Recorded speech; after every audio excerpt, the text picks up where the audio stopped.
نحمده ونصلي ونسلم على رسوله الكريم اما بعد فاعوذ بالله من الشيطان الرجيم بسم الله الرحمن الرحيم الى الله مرجعكم وهو على كل شيء قدير الا انهم يثنون صدورهم ليستخفوا منه الا حين يستغشون ثيابهم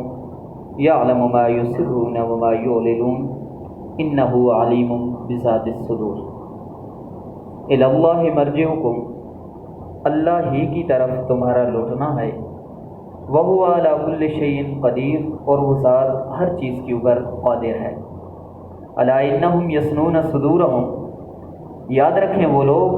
یثنون صدورہم جو اپنے سینوں کو دوہرا کرتے ہیں، لیستخفوا من، اور اپنی باتیں اللہ رب العزت سے چھپاتے ہیں۔ الا حین یستغشون ثیابہم، یاد رکھیں وہ لوگ کہ یستغشون ثیابہم، جب وہ اپنے کپڑوں کو لپیٹتے ہیں، یعلم ما یسرون وما یعلنون، اللہ رب العزت ہر اس چیز کو جانتے ہیں جو وہ ظاہر کرتے ہیں، وما یعلنون، یا وہ کچھ چھپاتے ہیں۔ انہ علیم بذات الصدور، بے شک آپ کا پروردگار آپ کے سینے کے ہر راز کو جاننے والا ہے۔ سورۃ ہود ہے اور اس کی آیت نمبر 4 اور 5 تلاوت کی ہے۔ ان آیات کے اندر پروردگار عالم انسان کو ایک درس دے رہے ہیں۔ فرماتے ہیں کہ پچھلی آیت کے اندر 2 قسم کے لوگ ہوتے ہیں۔ ایک وہ لوگ ہیں جن کا تعلق اپنے پروردگار عالم سے کچھ یوں بنتا ہے کہ اگر وہ غلطی کر بھی لیں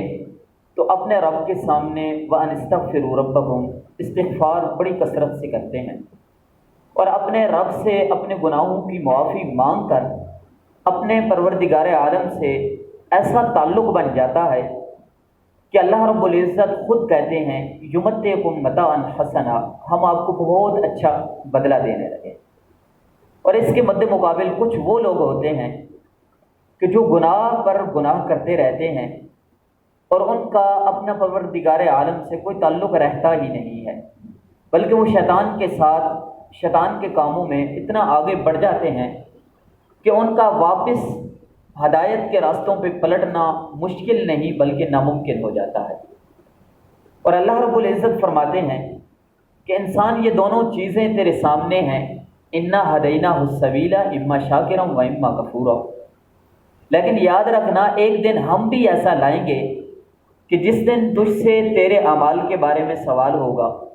جس دن تجھ سے تیری ہر نعمت کے بارے میں جو تیرے اوپر پروردگار عالم کی طرف سے ہوئی ہے، ہر نعمت کی بارے میں آپ سے سوال ہوگا۔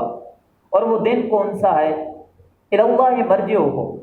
ایک دن ایسا ہے کہ اللہ ہی کی طرف تمہارا لوٹنا ہے۔ لیکن اس میں بعض لوگوں کا یہ خیال تھا کہ جب ہم اس دنیا سے چلے جائیں گے، قبر کی مٹی کے حوالے ہو جائیں گے، یا بعض ایسے لوگ تھے جو اپنی میتوں کو آگ کے اندر جلا دیتے تھے، تو ان کا خیال تھا کہ جب ہم آگ کے اندر راکھ ہو جائیں گے تو پھر ہمیں کون زندہ کرے گا، یا جب ہم مٹی کے اندر بوسیدہ ہو جائیں گے، وَقَالُوا أَإِذَا كُنَّا عِظَامًا وَرُفَاتًا أَإِنَّا لَمَبْعُوثُونَ خَلْقًا جَدِيدًا، جب ہم مٹی کے اندر بوسیدہ ہڈیاں ہو جائیں گے تو پھر ہمیں کون دوبارہ اٹھائے گا؟ تو اللہ رب العزت فرماتے ہیں ثم انکم یوم القیامت تبعثون، تمہارا یہ خیال بہت برا ہے، ہم نے ایک دن رکھا ہے جس دن تم کو ہم دوبارہ زندہ کریں گے، اور زندہ کرنا وہو علی کل شیء قدیر، ہمارے لیے کوئی مشکل نہیں ہے، ہم تو ہر چیز کے اوپر قادر ہیں۔ اور اس سے اگلی آیت میں فرمایا الا انہم یثنون صدورہم لیستخفوا منہ، کہ جن لوگوں کا تعلق اپنے رب سے بنتا ہے اور ان کا تعلق ایسا بنتا ہے کہ اللہ رب العزت کے ساتھ ان کا ایسا تعلق بنتا ہے کہ وہ رب سے ایسی حیا محسوس کرتے ہیں کہ وہ ایمان کے اس درجے پہ پہنچ جاتے ہیں کہ وہ رب کے سامنے کبھی اپنے آپ کو برہنہ کرنا بڑا مشکل کیا ناممکن سمجھتے ہیں۔ لیکن قرآن کہتا ہے کہ وہ حیا میں اتنا آگے بڑھتے ہیں اور اتنا غلو کر دیتے ہیں کہ جن رشتوں کے لیے ہم نے ان کو حلال کیا ہے ان سے بھی وہ حیا محسوس کرتے ہیں۔ مثلا اگر آپ کی ازواجی تعلقات ہیں اور اس کے اندر آپ خلوت کے اندر بھی مجامعت کو بڑی حیا محسوس کرتے ہیں، اور اس میں یہ بات اپنے دل کے اندر رکھتے ہیں کہ ہم آسمان کے نیچے اللہ رب العزت کے سامنے اپنے آپ کو کیسے برہنہ کریں۔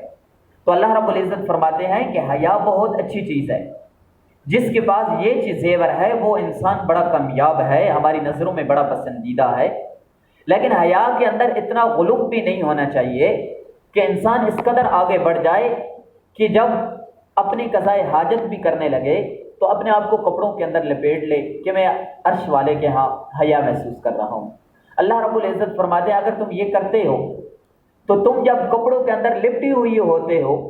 تو الا حین یستغشون ثیابہم یعلم ما یسرون وما یعلنون، تو اس وقت بھی ایک ذات ہے جو آپ کو دیکھ رہی ہوتی ہے۔ اب اگر اس ذات سے اتنا شرم محسوس کر رہے ہیں، اتنا حیا محسوس کر رہے ہیں، تو اس ذات سے تو کوئی ایسی جگہ نہیں ہے جہاں آپ بچ کر جائیں کہ وہ ذات آپ کو دیکھ نہ رہی ہو۔ تو اللہ رب العزت فرماتے ہیں کہ حیا بہت اچھی چیز ہے، یہ انسان کا ایک زیور ہے، لیکن اس کے اندر اس قدر غلو بھی نہیں ہونا چاہیے۔ اور فرمایا یعلم ما یسرون وما یعلنون، کہ کوئی ایسی چیز نہیں ہے کہ تم اللہ رب العزت سے چھپا لو۔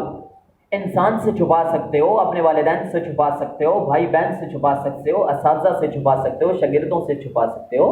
لیکن ایک ایسی ذات ہے جس سے آپ کوئی چیز نہیں چھپا سکتے، اور وہ ذات ہے انہ علیم بذات الصدور، جو آپ کے دلوں پہ رازوں سے بھی واقف ہے۔ تو آج کے ہمیں اس سبق میں جو ہمارے لیے چیز ملی ہے، سب سے پہلے وہ یہ ہے کہ ہمیں اپنے رب سے ایک ایسا تعلق بنانا چاہیے، ہمیں یہ اپنے آپ کو بات منوانی چاہیے کہ جو ہم جوانی ملی ہے، زندگی کے سانس ملے ہیں، مال و دولت ملی ہے، اس کا ایک نہ ایک دن ہم نے جواب دینا ہے۔ اور نمبر 2 کہ آج قرآن کے اندر ان لوگوں کا تذکرہ ہوا کہ جنہوں نے اپنے پروردگار عالم سے ایسا تعلق بنایا، ایسی حیا بنائی ہے کہ وہ اس قدر آگے بڑھ گئے ہیں۔ لیکن آج کا انسان تو حیا نام کی چیز سے بھی ڈرتا ہے۔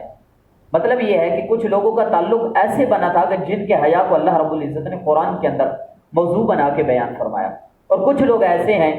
کہ جن کو اللہ رب العزت نے فرمایا کہ یہ اپنے انہی عملوں کی وجہ سے جہنم کا ایندھن بن جائیں گے۔ تو ہمیں اللہ رب العزت کے قرآن کے ساتھ اپنا تعلق بنانا چاہیے، اور حیا جیسے عظیم زیور سے اپنے آپ کو آراستہ کرنا چاہیے۔ اللہ تعالیٰ سے دعا ہے کہ اللہ رب العزت ہمیں قرآن سمجھنے کی اور اس کے مطابق عمل پیرا ہونے کی توفیق عطا فرمائے۔ اللہ میرا اور آپ کا حامی و ناصر۔